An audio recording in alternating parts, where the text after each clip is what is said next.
What is going on, everybody? Welcome to another episode of Pod Scum. I'm your host, your bastard of ceremonies, Reckless Rexx Ruger. That, if you couldn't tell by those enormous front teeth, is the Freddie Mercury puppet, who I guarantee will say absolutely nothing. That is 100% guarantee.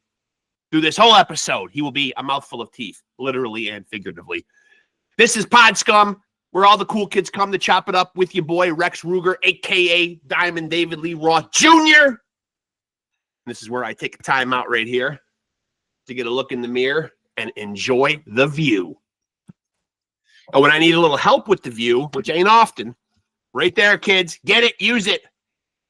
Help make that hole in the ozone layer bigger, but it's all for the cause. You want to make an omelet, you got to break a couple eggs. This will up your game levels. Not to this level. That's unattainable. I've got the rock star genetics, folks, which I will prove very soon. My lawyers have assured me. Getting pumped up. In the new year, son of glam, frontman for the band, adored by millions of fans, the peanut butter to your jam. Wham, bam, thank you, ma'am. Mr. Wop, bop, baloo, bop, wop, bam, bam, shazam, hot damn. Whew, feeling good. Just confirmed that I'm looking good. Another great episode, another great conversation. Mark CISNEROS. We're going to chop it up, man. But while we're waiting for him to get in here, time to do the obligatory promotional duties associated with the podcast. Like and follow Pod Scum on Facebook. And, well, of course, that is where you'll find updates on new episodes being dropped, what guests are on said episodes. And, of course, like, subscribe, and hit the notification bell on this channel to stay tapped in. I'm belching a lot. Starting to become my signature move in every episode. It's crude. I apologize. Excuse me. Don't my audience to not think that this son of a rock star doesn't have couth, doesn't have etiquette, because he does. That being said, let me also mention that at the time of this recording, it is Wednesday, December 4th. If you're on the YouTube channel, checking out, perusing the Pod Scum, the array of amazing episodes that are up there. While you're there, you might also note that there is 160 episodes of Off the Couch Boxing. So if you're a fan of the knuckle game, you like the pugilism, my favorite sport, my son's favorite sport, we co-hosted that podcast together with some amazing appearances on there from amazing fighters, ex-fighters, ancillary people in the fight game, trainers, refs. A lot of big name interviews in there, man. Some really great legends, man. Of course, you know, if I'm going to touch base with my guest, I'm not going to edit that out, of course. I don't edit anything. Posterity is happening right here. It's being recorded in the name of posterity. And I'm 51 years old, too lazy to do it. I will not be bothered with it. I will not. So you get me rambling. If all this isn't stuff you want to hear and you just want to get right to the interview, of course, I understand that too. Take your little cursor and drag it to wherever you see interview, or you're stuck listening to the ramblings of a mental patient. A delusional 50-something-year-old guy who believes that he's David Lee Roth's only begotten son.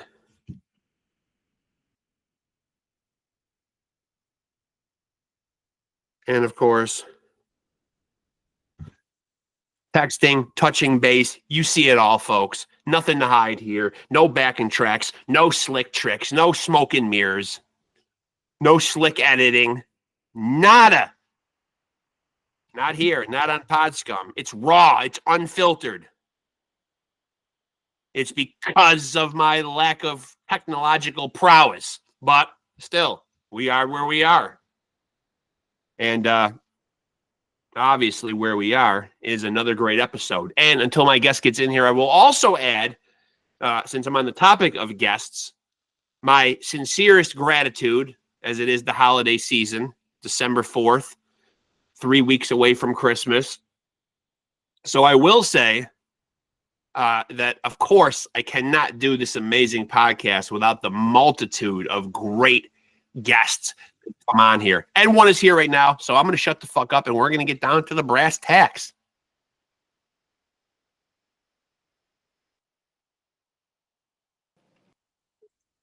Let's do it. Do I got him? Hey, should Mark, I be doing this? It's actually on my phone now. Yeah, that looks better that way. Yeah. Okay. I mean, it always, the wider shot always looks better. So there's no doubt about that. The wider shot, always optimal. Cool. Yeah. And I think I can hear you all right. Yeah. It's a pleasure to meet you, man. Thanks for doing this, man. Yeah. Thank you for having me. Thank you. Yeah. Sorry, my day has been crazy, so I was just like, I'm not even sure if I'm going to make it on time. I read something cool in Mark Lanigan's book, and I'm a big fan of him, man. And when he wrote his memoir, man, he put in there how much he admired King Congo Powers for having what he deemed a great rock resume, having been in Nick Cave and the Gun Club and all these great bands. Mm-hmm. But you have a pretty interesting and awesome resume too. Yeah, I mean, I've been real lucky. I don't know if I can compare it to Kid's resume. That's pretty.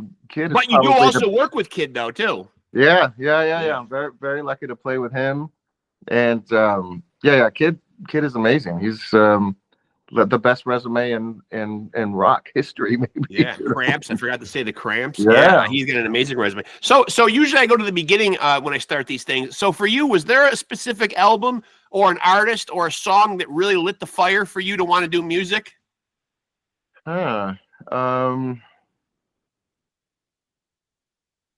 I don't know if there was a specific one. I do remember having a cassette that I dubbed from a friend that had the Sex Pistols on one side, and it was Nevermind the Bollocks, and the next on the other side was Social Distortion's Mommy's Little Monster.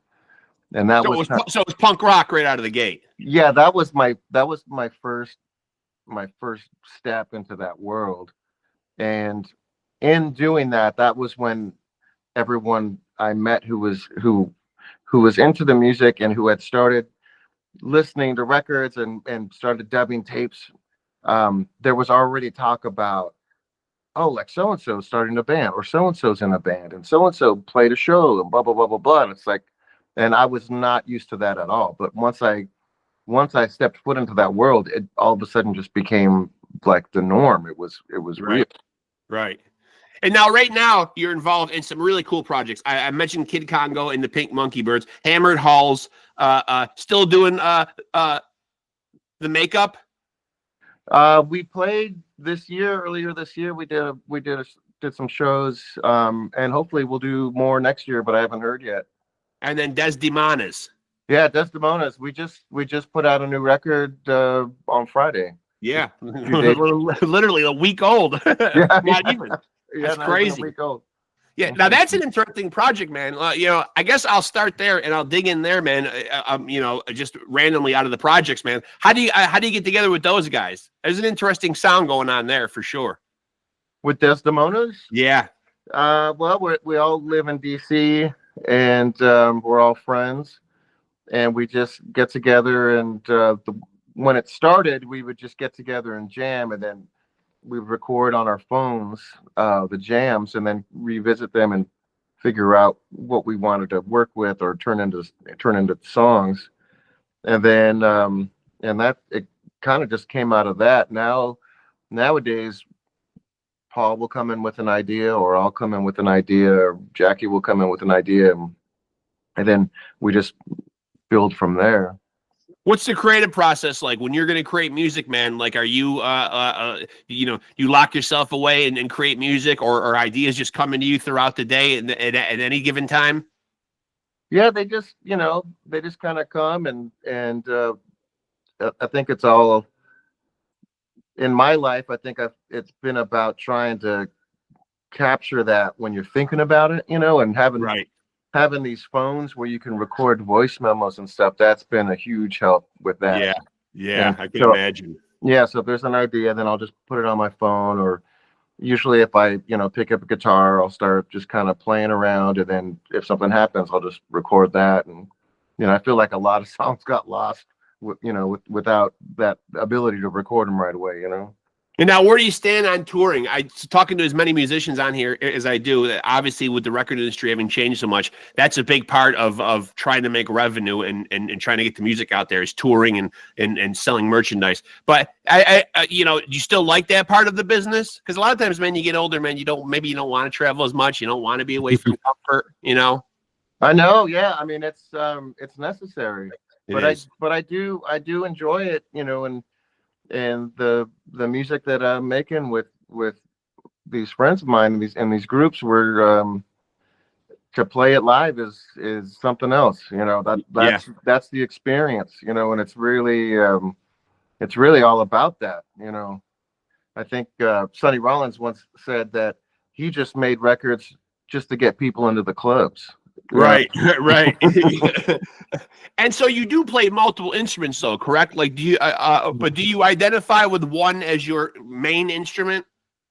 I don't. I think not really. I mean, because I started learning guitar around the same time I started playing drums, and I really wanted to be a bass player. So it all kind of happened at the same time. Yeah. And then I got into jazz in my 20s, and then started playing saxophone. So it's I mean, I couldn't say I'm only one. You know what I mean? Like, Right. it just depends on what I'm picking up that day. Now you've also played with the Death Valley Girls. Yeah. Oh yeah. I'm having Larry on. I'm having Larry on tomorrow. Oh, he's so great. I love Larry. Yeah. Me too. He's and really I'm great. telling you, man, I would love to get his sister Patty on too. Really enjoyed her fucking book, man. Wow. Really? Audiobook. Yeah. Audiobook. She read it. Great story. Oh, I got to hear that. I didn't know she read it. That's so great. Yeah. Great story, man. Yeah. And I gotta listen to Kids. I've read his book, but Yeah, his is good too. His is good too. He recorded it, and I wanna hear it in his own words. I think that's the important part, man. You hit on something right there, man. When you self-narrate it, it's your story. It really seems more authentic, man. Like you're really being told somebody's life, Yeah, for sure. All right, so let me hit you with a couple of my subjective questions. I try to thread these in here. I try to keep them down to a dull roar, but I do like to thread them in. So from a fan standpoint, has there been a gig that you've gone to see that you were in the audience that really has stuck with you and really blew you away? Yeah. I mean, there's been a lot, actually. I mean, that's kind of why I'm doing this. There's been so many of those moments. Yeah. That I just couldn't believe. One of them, though, I'd say was I was in my 20s and I saw Pharoah Sanders in LA, because I'm born in LA, and I lived there until my late 20s. And I saw Pharoah Sanders play at Catalina's jazz club, and he was playing at this tune, and at the end, he's got his saxophone in his mouth, and he starts doing this really great multiphonic, crazy pattern, and he brings it down to just, you could hear the pads just on the saxophone. He's opening and closing the pads. Yeah. And he's still putting air through the horn, so you're getting all this. You're getting these kind of like overtones happening at the same time, and then he locks into this one thing, and then takes the horn out of his mouth, and it's still happening. Yeah. And it just completely blew you away. My world flipped upside down. Yeah, that was unbelievable. I still get like goosebumps thinking about that. And if you could take any one of your bands, I guess it doesn't matter which one, and you could put your promoter hat on for a minute, you could create a dream bill go out with two other bands. What would be the dream bill? Ooh. Any band from history, any bands. Anybody, yeah. Well, that's too much to even comprehend. Right now, a dream bill would be like, for like Hammered Holes, say, to go out with Scream and Soulside, and like do like a bring bed maker and like I don't like a real proper like Discord tour, like Yeah. that would be really cool. Yeah. With Desdemonas, it would be great if we could go out with like Sleaford Mods. That would be, amazing. Yeah. There's a lot of stuff, with Kid, the band had played a couple shows with the Bad Seeds right before I joined the band. Yeah, and, that's big. and yeah, that would be something I'd like to do. And now, because you've got this great resume, you have had the chance to make music with some iconic people. Has there been anybody though in your travels that you've met that kind of blew you away, like you were almost a little, I don't want to say starstruck, but for lack of a better word, something that you were really overwhelmed that you got a chance to meet? Oh, sure. People I played with, I played for when the first time I ever played with Kid Congo Powers, it was for Ian MacKay's 50th birthday party. Yeah. And Amy Farina, his partner, it was a surprise party. And Amy Farina had reached out to a bunch of us and wanted us to put bands together playing songs that Ian loved. Yeah. And so I got put in this band with Kid, and I hadn't even met him yet. I had moved to DC not long before. I didn't realize Kid had moved to DC too. So I was really excited. We got together, and of course there were like Cramp songs in the set that we were going to do in the short set. And one of the songs was doing a Count 5 cover, Psychotic Reaction, that the Cramps had covered. Yeah. And it's on the Smell Female, one of the live things. And I had been playing that song already for years. Like, I was a teenager playing that song because it was this garage rock hit. It was like one of the first records that I got. That was one of my dad's records. That was a compilation from an old LA radio station, and that was on it along with like the Standells. So it was like Right. I know this song back and forth. And then so we start playing it, and as soon as Kid hits the first chord, I completely blank. Like my mind just completely goes flush down the toilet. Really? Hearing that sound, that's it's Kid Congo Powers, the sound, everything that's coming out of his amp, and I'm just like, I completely just shit the bed. Yeah.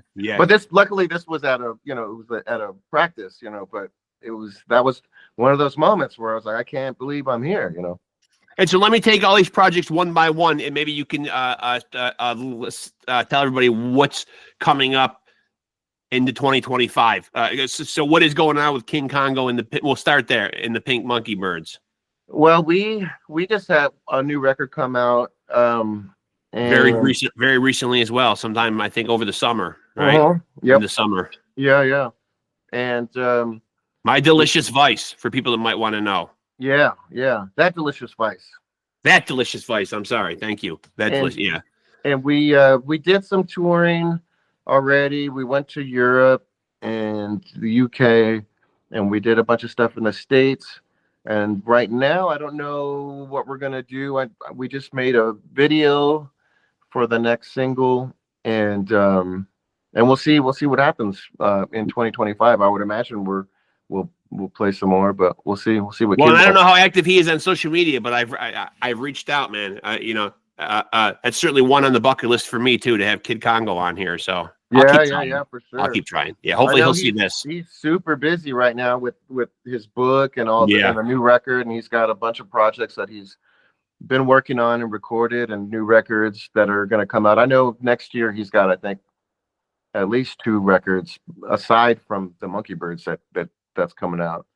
And now, what about Hammered Halls? When's the last time that Hammered Halls put out an album? Carini, right? Yeah, that record is already I don't know, like 3 years old, maybe 2021, maybe. Yeah, something like that. And we're working on a new record, and we're supposed to record a 7-inch. We thought we were going to record it by the end of the year and have it out early next year, but I don't know with everyone's schedule if that can actually happen. But Ian already said that we should do a 7-inch, and that he could get it out pretty quickly. So we're hoping to do that, and then get this work done on the second record. Now, when you write a great song, man, what's the ingredient, man? I recently had someone on here and I asked them this question too. I'm interested to get your take on it. The ingredient to writing a great song, man. Like, well, when you're writing a song, what comes first for you?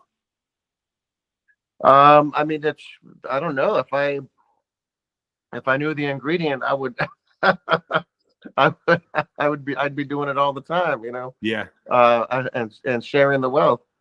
But I think well, you know, man, you know what I mean? Like when it feels right to you, man, like what comes to you like in the process? Like does a riff come? Does an opening line come? A title?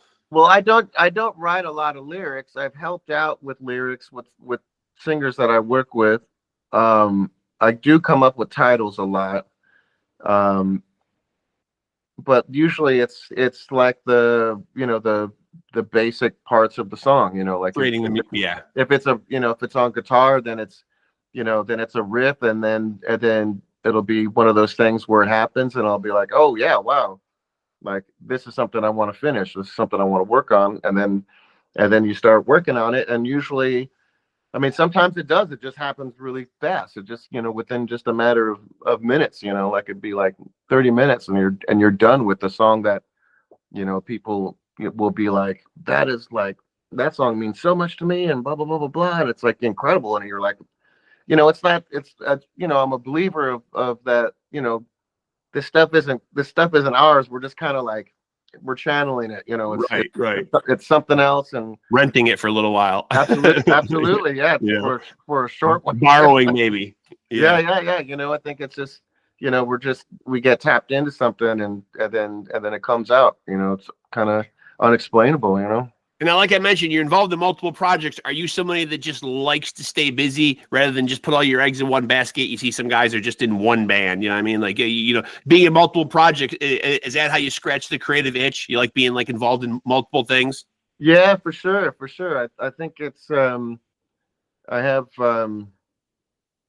so many minds, you know what I mean? Like, when it comes to music, and there's so many things, so many different things involving music that are really close to my heart that I kind of have to do, you know what I mean? Like, right.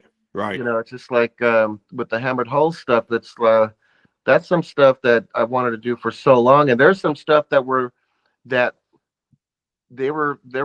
at least a couple of the songs that I've had since I was in high school, Yeah, they go back a ways. Yeah.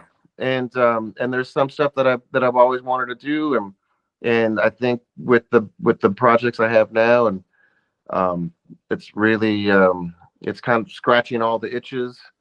It's just stuff that I just need to do, and and then of course when friends ask me to play, and I want to play with my friends, right? Sure. And so I try and do whatever I can, and right now none of these bands are completely full time, so that lets me do several.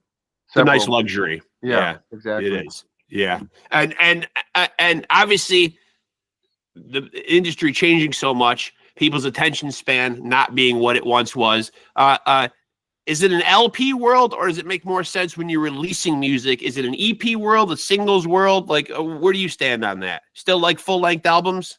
Yeah. I think when you're on tour and you're at the level that I'm at, where it's not, where you're still just, grinding it out, and you're jumping in the van and playing clubs and stuff. The LP is really your bread and butter. Yeah. Yeah. And I feel like the people that come to see these bands are really similar to me and how I listen to music, and I think that they're all into records. They're into full-length records. You like a band and you want to have as much music from them as possible, Yeah.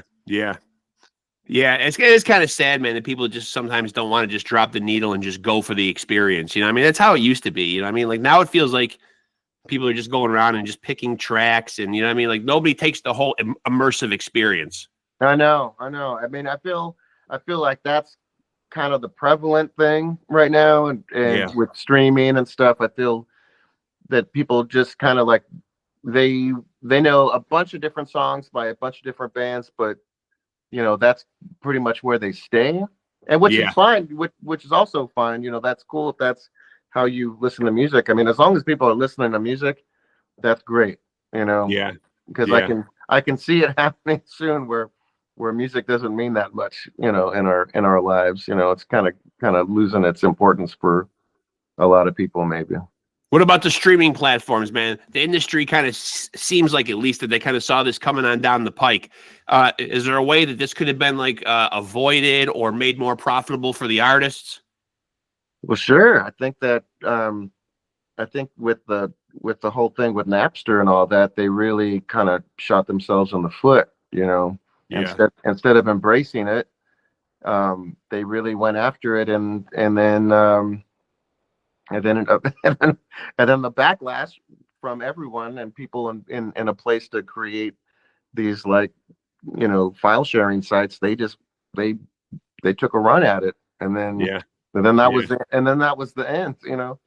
But for somebody like on a level, like an indie level, like myself and the people I play with, um it's really about touring and selling records on tour. Like, that's kind of always been it, you know.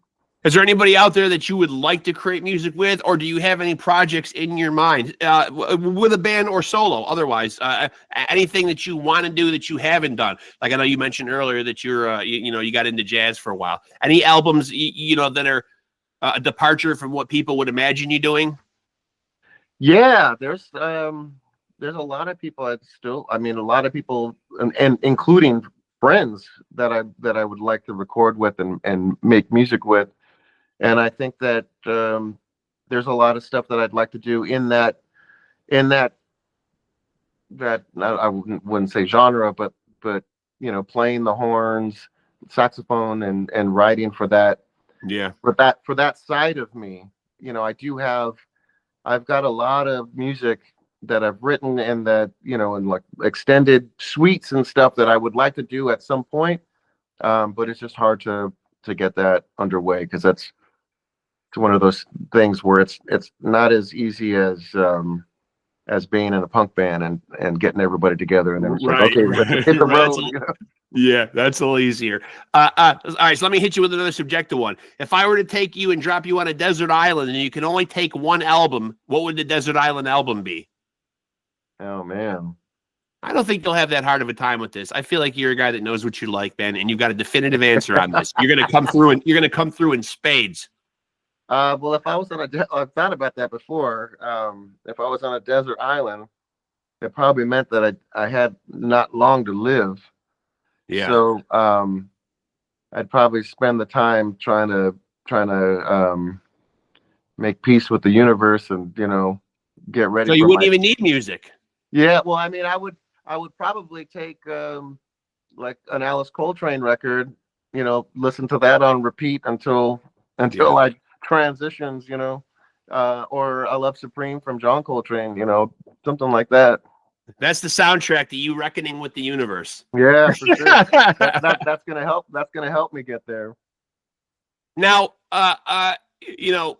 as a musician, as I mentioned, playing a lot of different instruments, man, you're probably always rediscovering or finding like new things, man. Like, what's something recently, man, that you've learned on an instrument, man, that kind of blew you away? Like something that you thought just all of a sudden you just discovered it. You're always probably learning new things, I imagine, all the time as a musician. Yeah, I don't know. I mean, there's some, like, I've always loved that kind of like chicken picking style of guitar playing. Yeah. And it always seemed kind of impossible, but I feel like recently I've kind of like just kind of picked up guitar and started playing, and for people that don't know what that is, man, out there, man, explain what chicken picking is. Well, it's like James Burton was a guitar player who played with Elvis. Yes, for a while. He was in the TCB band. Yeah. He also played he did a bunch of session work. But he kind of embodied the Telecaster chicken picking. Was like this flat picking style that came out of kind of country rockabilly, Yeah. like this kind of like hillbilly style of playing electric guitar. Yeah. It's like the notes really ring out. You know what I mean? They're really like crisp. Yeah, well, yeah, and it's like there's this fast thing, and sometimes the notes are really, really short, like really like chicken picking actually sounds the way the guitar, that style of guitar playing. Yeah. And so but recently I've just kind of gone back and started playing. I'm like, oh, this like I really needed that break because Right. now I'm just like it's somehow it clicks, and music is weird that way. Instruments are weird that way. Something that you tried before that you couldn't do, you take a lot of time off, and all of a sudden it's in there. What about singing? Where do you stand on singing? Do you contribute? Backup vocals? Is singing something that you enjoy? Yeah, I do a lot of backing vocals. Yeah, it's fun. I've never had the urge to be like a lead singer or anything like that. Just doing backing vocals is cool. And I've sang songs, just for fun. And my wife and I have a duo, a group, and we'll do some songs, and we both will sing in it, and it's mostly for fun, but we've recorded some stuff. Working with the wife. Now, I've been married 26 years too, man. Who's in charge in that collaboration? It's an equal partnership. Okay, if you say so, man. All right. I'm just asking, man. I mean, I guess my answer would vary depending on like whereabouts she's located in the house right now. You know what I mean? But I know she's at work right now, so I know I'm safe to say really anything I want. But right. I'm still, just out of respect for this, for the sanctimony of marriage, I'm not going to. But right. I try to be a good husband. But yeah. I and so do I. Happy wife, happy life. But it all ends up with her final say for sure. Yeah. Because I want her to be happy. That's an answer you want to go up on the internet and stay there forever. Good move right there. Good move. Now here's a question, man, that I've gotten very little pushback from, and I think you'll answer it too because you seem a little demented in the head, or at least can go there. You know what I mean? So far, everyone has answered it, man. But if we had an opportunity to barter with God right now, and we could have a dead rock star back, who would we want back, and who could we give up and trade? Oh, wow. Now, there's got to be somebody in the rock world. There's got to be somebody just in the world in general, man, that we could swap. Yeah, wow, man. Maybe start with who we'd want back. Well, I mean, I don't know if they'd want to come back, though. That's the thing. True. So I wouldn't want to pull somebody out of there. I mean, but you did mention like a John Coltrane. You know what I mean? Like, man, yeah. I mean, I would love to meet him. I would love to see him play. That would be amazing. But if I was bartering with God, I think it would be more about like fixing mental illness or like getting rid of cancer. Good answer. Didn't take the shallow approach. Good answer. I like that. But surely there's got to be a rock star out there, though, man, that we'd be better off without, though. No. Oh yeah, but I'm not naming any. Okay, fair enough. Need the fifth. Maybe even somebody like a Justin Bieber. No, I think the world needs him. I mean, that's the thing. It's like, unless somebody's a real piece of shit, then it's like, the world has a place for people like that. And I mean, obviously he's got a bunch of fans. Yeah. And and I saw him today on TikTok, man. They love to take pictures of him, man. They're constantly snapping pictures of the poor guy. I saw on YouTube today, the paparazzi are all over him. The poor kid. That's a crazy life. It's pretty sad. And he started so young. And yeah. So here's one I think you'll answer much easier. If you could put together your Mount Rushmore for you, your top 4 all-time musical artists that mean the most to you. Wow.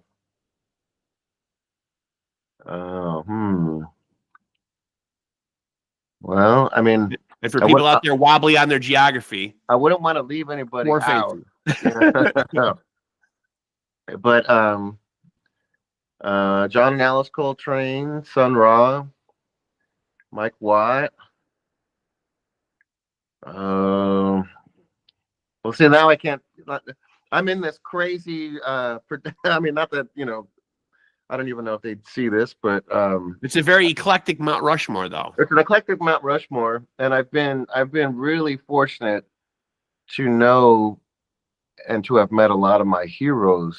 Yeah, that's And, nice. and so now, I wouldn't even want to like name any that were, I couldn't name any more because I think that it would be like leaving somebody out or whatever. At the very least, you got a top 3 right there, though, that you rattled off. Sure. Yeah, absolutely. Yeah.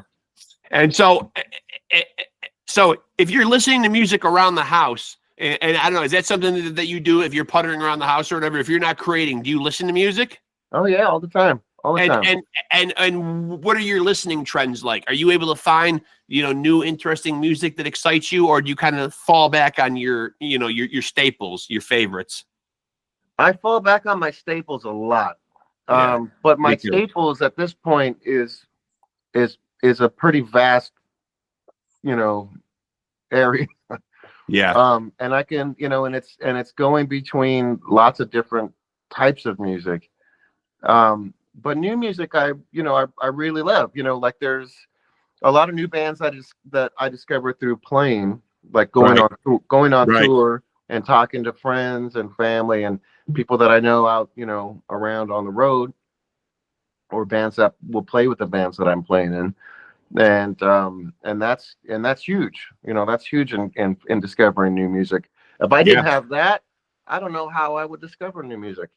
I'd be asking my friends, like, I mean, I still do, but like, what are you listening to? Like, what's, like what shows are you going to go to? Right. Turn me on to something. Yeah. What's happening that I've missed out on by being gone on tour? Right. Right. Catch me up to speed. Yeah. Okay. So I was running through the projects, Kid Congo and the Pink Longbirds. What about Hammered Halls? Had we gotten to them yet? What's going on with them? New music from them? Yeah, we already got to them. That's working on a new record and a new 7-inch soon. Okay. And Des just came out with new music, literally, as we just said a few minutes ago, a week within the last week. Yeah, Des DEMONAS, and then we're gonna do touring in 2025, and I think hopefully Europe and the UK as well. And will you be anywhere near upstate New York? That's the question. Oh yeah, where about upstate? I'm in a small town, but if I have to equate it to the nearest big place, because, as a New Yorker, when you tell someone you're from New York, they instantly think the city, and they don't even think there's another part of the state that even fucking exists. There's no such thing as upstate. You say New York, and people want to know what borough, Brooklyn, Bronx, whatever. I'm like 4 hours from where all the action happens, people, in New York City. I'm closer to Syracuse. Oh, cool. Yeah. Well, I think now they'll be like Hudson Valley is like a new borough. Yeah. Crazy. I mean, I go up there and play a lot, like in Kingston, around there. Yeah. But I think that's it's getting fucking cold here. It's getting cold and snowy here. It's a miserable time of year here in upstate New York. I'm sure you can relate, being a Northeast guy yourself. Yeah, it's pretty cold. I was out walking dogs all day, and man, it is too cold for me. But you guys got hit by like a snowpocalypse or something, right? Is that well, it hasn't been that bad, man, because a lot of it tends to happen like a little more like north to us. For some reason, man, like we will get our fair share of storms probably this year, but unfortunately, a lot of it happens more down near like Old Forge and like quite a bit north of us, okay.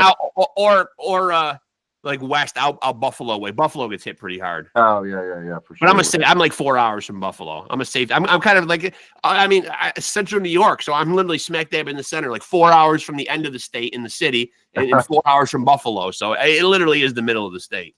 Oh, that's great. Yeah. But you got snow though, but just not. Oh yeah. I've got probably 4 or 5 inches out there. Yeah. Oh wow, cool. Certainly more than a dusting. Yeah. Well, that's cool. Although a dusting really is relative to what you want to fucking make of it. Because when my mother-in-law used to live up here, then she moved down to North Carolina. In her first year down there, man, they got an inch of snow, and they went into a panic and wanted to fucking close everything. Right. Everybody was like, "Oh my god, like this is a natural disaster," like an inch of snow. And my mother-in-law, being from up here, that's nothing. We're happy when we get an inch of snow. Right. Ecstatic. She's like, that's almost no snow. That's almost like nothing. It really is, you know. And so so currently right now, is that where you are in DC? Yeah. And what is the music scene like? Because it does have such a great history, man. I mean, that's where Ian MacKaye is from, Henry Rollins. You know what I mean? Like, what's the current Washington D.C. music scene like? It's it ebb and flows, and right now it's been on an uptick, and there's a lot of great bands, new bands, and with young people, and new bands with older people that are getting back into it, and That's good. And feeling it. Yeah, there's a lot of cool stuff happening right now in DC. Thank God, right? Thank God. I know. Just in time too. Yeah. So what are you doing for the holidays? How will Mark spend his holidays? At home with my wife and our cat Chuck Biscuits. We're just gonna be here and keeping warm and hanging out. Yeah, I had a good time chatting with you, man. I mean, I'm glad we're in touch now, man. Stay in touch. I'd love to have you back on again, man. I love the stuff that you do, man. I love the Des stuff, man. I've been listening to it a lot. I appreciate it. Thank you very much. Thank you for having me. Yeah, it's been great. Yeah. It's been great talking with you. Yeah, stay in touch, man. We'll definitely do it again, man. Appreciate your time, really, man. Absolutely. Yeah, it was a lot of fun. Thanks, Mark. Appreciate you, man. Later. Bye-bye. Later. There he goes, folks. Mark CISNEROS. Interesting projects Mark is involved. Kid Congo and the Pink Monkey Birds, of course, getting to work alongside the legendary Kid Congo, who, as Mark Lanigan so eloquently said in his book, one of the greatest resumes of all time, Kid Congo. I mean, he was in the Cramps. He was in the Gun Club. He was in Nick Cave. I mean, just an amazing, very cool fucking resume. A great list of talented bands. And so Mark currently playing with him. Also check out Hammered Hulls. Also check out DEMONAS. That one's really, really cool. DES, one word. DEMONAS. Go check them out. Go check out anything Mark's involved in, man. Super awesome dude, man. Multi-instrumentalist, super talented guy. Much gratitude. Very happy he came on here. Great chatting it up with him, man. Hope you guys dug that episode. Make sure, of course, to like and subscribe and hit the notification bell on this page to stay tapped in. Let me give myself another look just to make sure the quaff is in order, man. God damn. You know what? I finished just as strong as I started. Come on. End of the interview, man. Not a hair out of place and nothing wrong with this face. Fucking beautiful, man. Thank you to David Lee Roth for the great genetics. Thank you, as usual, for absolutely nothing from the Freddie Mercury puppet, but a mouthful of teeth, which is what all I expect from him. And, of course, thank you to Mark CISNEROS. Awesome fucking episode. Stay tapped in, folks. And like I always say when I end these episodes, and you know it at home, say it with me. Come on. Take it easy and keep it sleazy.